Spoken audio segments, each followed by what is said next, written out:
नमस्कार, मैं हूं श्वेता झा और आप देख रहे हैं आज तक। प्रधानमंत्री नरेंद्र मोदी ने सांसद आदर्श ग्राम योजना के तहत आज खुद अपने संसदीय क्षेत्र में जयापुर गांव को गोद ले लिया। गांव को गोद लेने के समारोह में मोदी ने आदर्श गांव बनाने के 20 मंत्र दिए। हम आपको दिखाते हैं क्या है ये 20 मंत्र।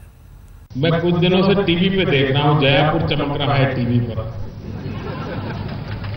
सरकारी लोग भी आए हैं, सफाई कर रहे थे, रास्ते ठीक कर रहे थे। क्यों? तो बोले मोदी जी आने वाले हैं। और गांव वाले भी कहते हैं यार मोदी जी हर बार आ जाए तो अच्छा होगा, गांव साफ हो जाएगा।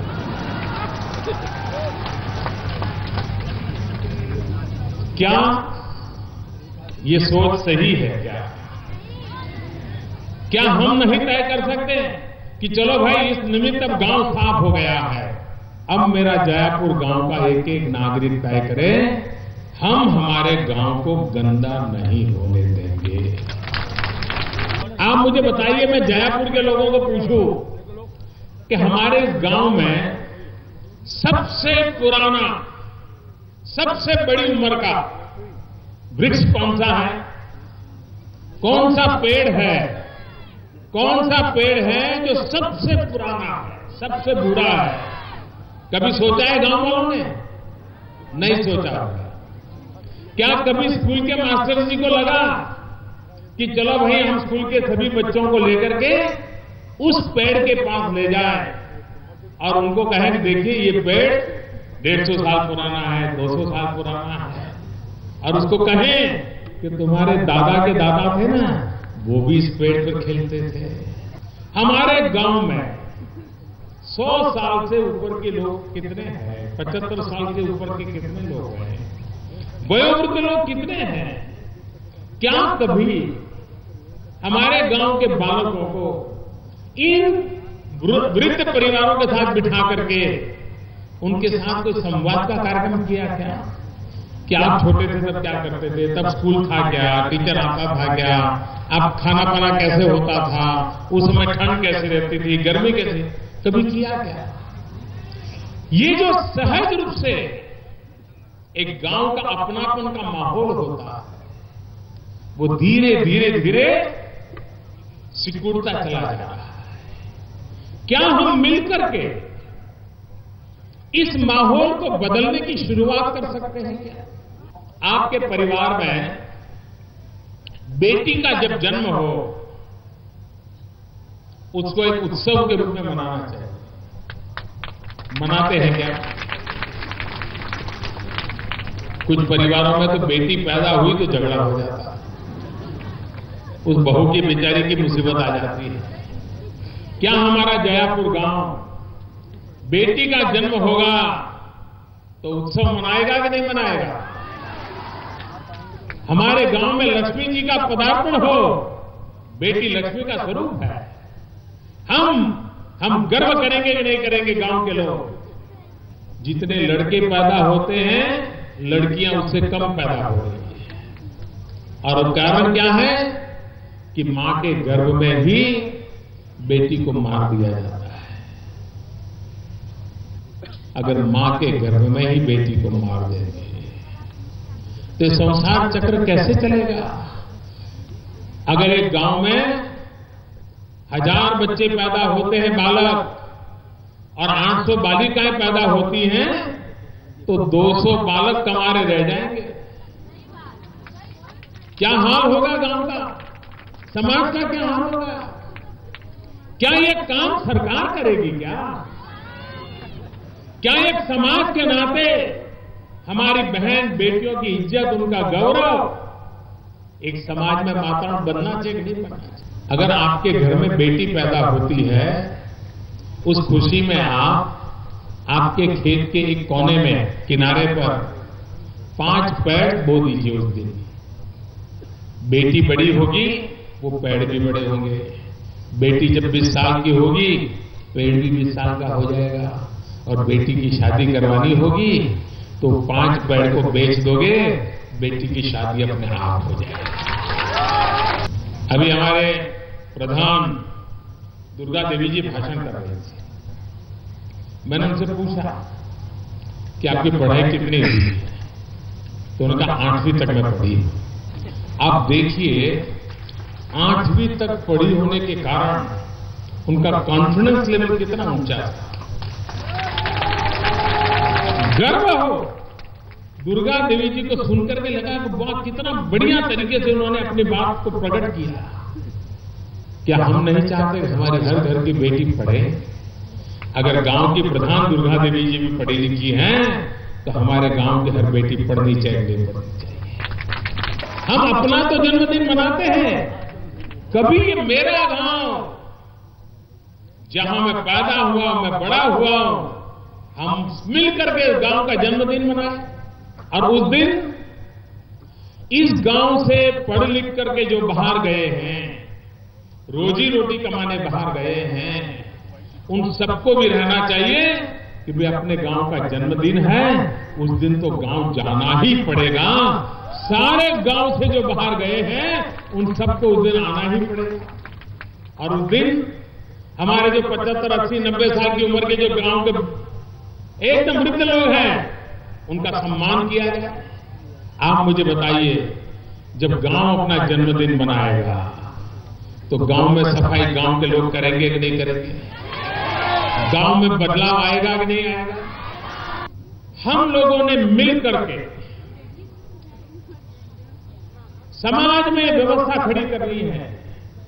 अब गांव अपना जन्मदिन मनाए तो जातिवाद बच ही नहीं सकता है। सब मिलकर के मनाएंगे, जातिवाद नहीं रह सकता।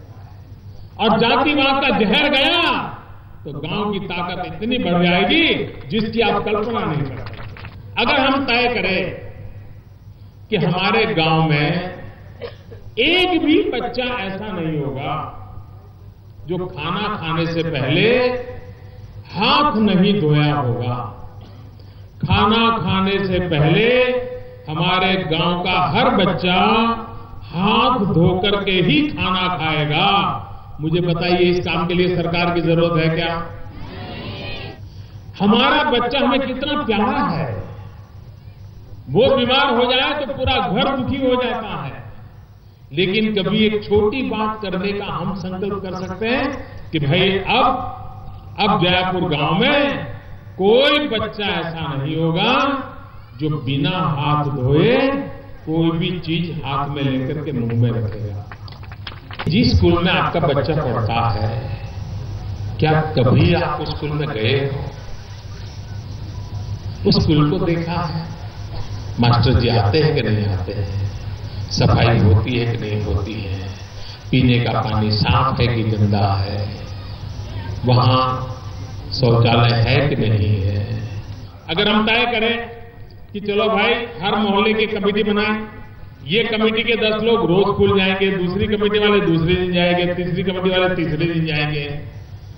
हमें बताइए, हमारी स्कूल छोटी सी स्कूल क्यों न हो, वो फिर एक प्रकार से गांव के अंदर सरस्वती का मंदिर बन जाएगी कि नहीं बन जाएगी?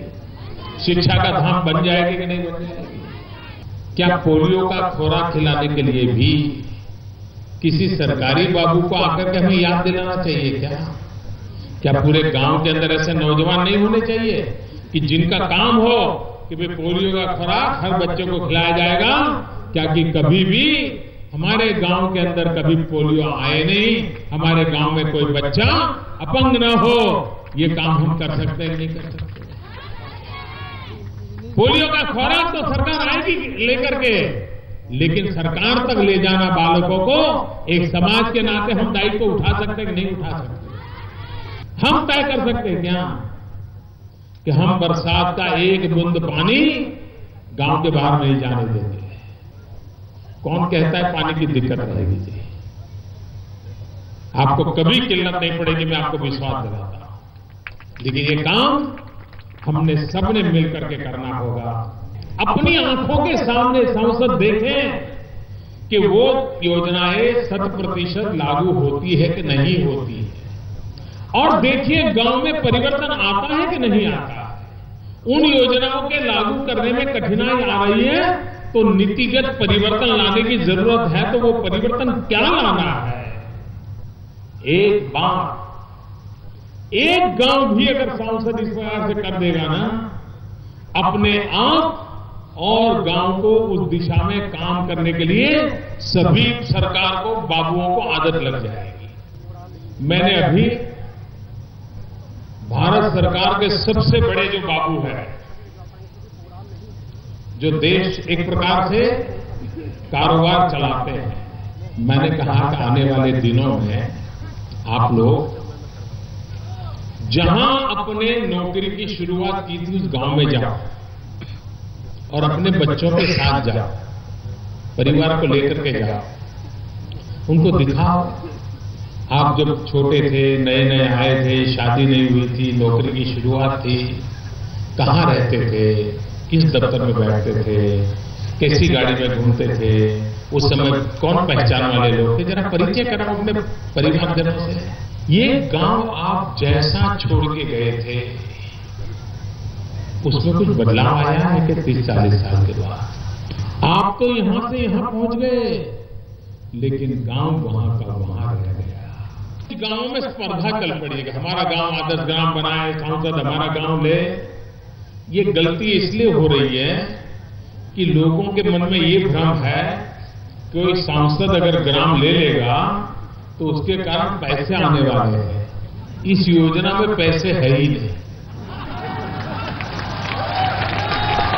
ये योजना पैसों वाली है ही नहीं, क्योंकि पैसे हो तो फिर कोई खाने वाला भी निकल आए ना।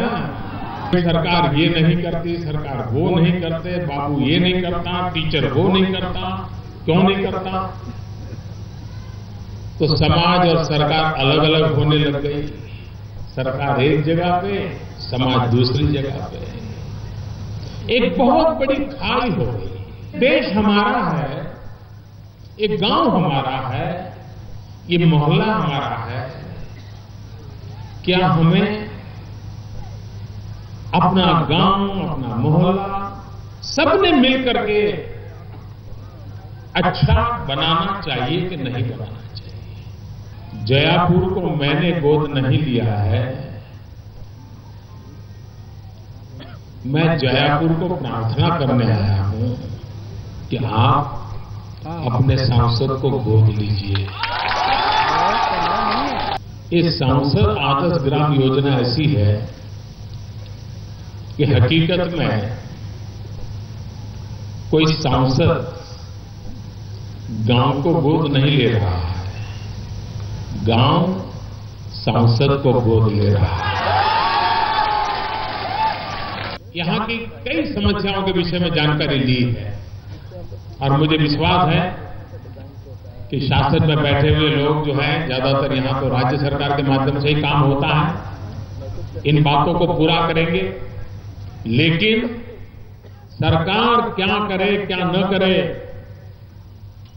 हम जयापुर के लोग क्या करें, ये संकल्प लेकर के आज जाना है।